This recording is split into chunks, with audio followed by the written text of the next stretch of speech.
നമസ്കാരം. പ്രധാനമന്ത്രി നരേന്ദ്രമോദി റഷ്യ സന്ദർശിക്കാനിരിക്കുകയാണ്. ഈ സന്ദർശനത്തിന് തൊട്ട് മുൻപായി ഇപ്പോഴിതാ റഷ്യ ഇന്ത്യയുടെ ഒരു മാപ്പ് പ്രസിദ്ധീകരിച്ചിട്ടുണ്ട്. ഇന്ത്യയുടെ മാത്രമല്ല, മറിച്ച് SCO ഉച്ചകോടിയിൽ പങ്കെടുക്കാൻ പോകുന്ന എല്ലാ രാജ്യങ്ങളുടെയും അംഗരാജ്യങ്ങളുടെയും മാപ്പ് ഈ റഷ്യ പ്രസിദ്ധീകരിച്ചിട്ടുണ്ടായിരുന്നു.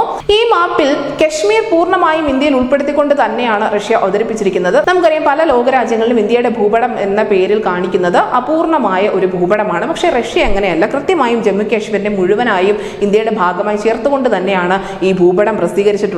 ഇതിലൂടെ ഇന്ത്യക്ക് ഈ കശ്മീർ വിഷയത്തിൽ റഷ്യ ഐക്യദാർഢ്യം പ്രഖ്യാപിക്കുന്നു എന്ന് മാത്രമല്ല മനസ്സിലാക്കേണ്ടത്, മറിച്ച് ചൈനയുടെയും പാകിസ്ഥാന്റെയും ഒക്കെ നിലപാടുകളെ റഷ്യ തള്ളുന്നു എന്ന ഒരു സ്വരം കൂടിയുണ്ട്. ഇതിനോടൊപ്പം മറ്റൊരു കാര്യം കൂടി വാർത്തകൾ നിറയുന്നുണ്ട്. നമ്മുടെ അയൽ രാജ്യമായ ബംഗ്ലാദേശ് ഇടയ്ക്കിടെ ഇന്ത്യക്ക് സമ്മാനമായി മാമ്പഴം നൽകാറുണ്ട്. ഈ മാമ്പഴ നയതന്ത്രത്തെ പറ്റി പലതവണ ദേശീയ തലത്തിൽ വാർത്തകൾ വന്നിട്ടുമുണ്ട്. ഇപ്പോഴിതാ ബംഗ്ലാദേശ് പ്രധാനമന്ത്രി ഷെയ്ഖ് ഹസീന ത്രിപുര മുഖ്യമന്ത്രി മാണിക് സാഹയ്ക്ക് മാമ്പഴവും അതിനോടൊപ്പം തന്നെ ഹിൽസ മത്സ്യവും മധുര പലഹാരങ്ങളും ഒക്കെ അയച്ചു കൊടുത്തിരിക്കുകയാണ്.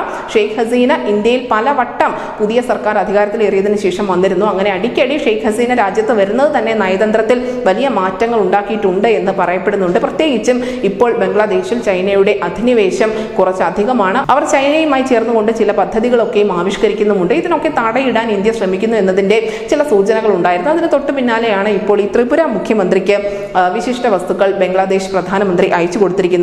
അങ്ങനെ റഷ്യയും ബംഗ്ലാദേശും ഒക്കെ ഇന്ത്യയോടുള്ള ഐക്യദാർഢ്യം പല രൂപത്തിൽ പ്രകടിപ്പിക്കുമ്പോൾ ഒന്ന് വ്യക്തമാണ്, പാകിസ്ഥാനും ചൈനയ്ക്കും ഒക്കെയുള്ള കൃത്യമായ താക്കീത് കൂടി ഇതിനുള്ളിൽ ഒളിഞ്ഞിരിപ്പുണ്ട്. റഷ്യ പോലെയുള്ള വമ്പൻ രാജ്യം മാത്രമല്ല ഇന്ത്യക്കൊപ്പം നിൽക്കുന്നത്, ബംഗ്ലാദേശ് പോലെയുള്ള ചെറു രാജ്യങ്ങളും ഇന്ത്യയെ തന്നെ ആശ്രയിക്കുന്നു, അല്ലെങ്കിൽ ഇന്ത്യയിൽ തന്നെ വിശ്വാസം അർപ്പിക്കുന്നു എന്നതിന്റെ വ്യക്തമായ സന്ദേശവും ഇതിലുണ്ട്.